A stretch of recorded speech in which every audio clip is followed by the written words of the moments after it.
哇塞，朋友们快看，现场好多人，好多人，好热闹，好热闹。这是哪里啊？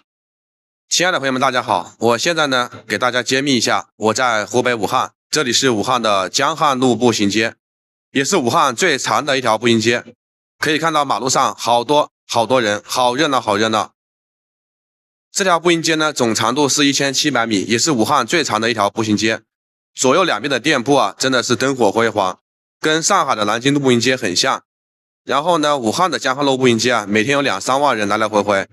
现在的人流量更大了，因为马上就临近国庆节了，所以武汉街头啊，到处都是人，人山人海。然后这边有摆摊的小摊贩啊，跟别的城市不一样，别的城市好像在这种路上看不到。然后别的城市呢，对那种就是说外来的一些人呐，然后就是说排外，武汉呢就不排外，非常接地气。大家呢随意的这边摆摊啊，对不对？然后也要保证底层人民的一个生活收入嘛，对不对？每个人获取收入的方式都不一样。我们可以看一看啊，这边的路上面呢，好多人，好热闹，好热闹。现在武汉呢彻底是火了，火到国外去了，百万游客蜂拥而至，来自五湖四海的。而且呢，现在武汉街头呢高高的挂起了5星红旗，迎接国庆节的到来。我们可以看一下啊，这边呢好多人。旁边有很多工人们坐着休息的这种凳子啊，这边的绿树也非常多。我发现呢，就是全国呢好多地方的城市啊，没有像武汉这样绿化做得非常到位的。就武汉这边绿化覆盖率真的非常高。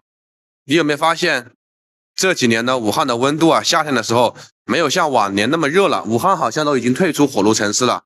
这还是得益于啊这个环境保护啊。绿化呀，到处都是这种植物啊，做出的这种效果。本来武汉呢也是湿地城市，然后就是说夏天的时候那种湿气也比较大，然后又温度又高，所以就比较热嘛，湿湿的、热热的。之前呢有一个外地朋友来武汉啊，说啊武汉的温度啊，他说朋友们，武汉的朋友你们夏天是怎么呼吸的？都感觉喘不过气来了。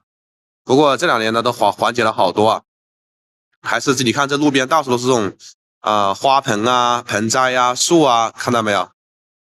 说实话，虽然今年呢很热，但是我感觉武汉呢没有像别的城市那么热，别的城市都突破40多度了，武汉呢都是38、9度，最高的时候也就39.5度，没有超过40度。可以看到这马路上的人呢，真的非常多，有金发碧眼大长腿的外国友人那种，还有呢很多人呢都来武汉这边来游玩了，提前过来呢看一看武汉的这个街头的景象啊。现在呢武汉呢也是比较凉快的时候啊。没有像之前那么热了，因为武汉已经进入秋天了。武汉的降温跟别的城市不一样，你们如果来武汉就知道，可能昨天还是38、9度，今天就25度。别的城市降温是2度、3度的降，武汉是5度、10度这样降。不过呢，到武汉呢一定要做好这种穿衣保暖啊。早上温度比较低，中午温度比较高，可能早上呢穿外套，中午穿短袖，晚上的时候呢可能要穿一个什么长外套了，因为晚上的温度啊都会比白天温度要低一点。现在的武汉呢，可以看到那边呢，左边那边是不是挂了2个5星红旗？路灯上面都挂起来了，在马路上啊、树枝上啊、路灯上呢，迎风飘扬在这里呢，提前祝大家国庆节快乐！你们这个国庆节呢，准备去哪里玩啊？可以考虑来一下武汉，来武汉吃吃喝喝玩玩。武汉的消费比较低住宿呢也比较便宜。好了，这期视频就到这里，我们下期再会，拜拜。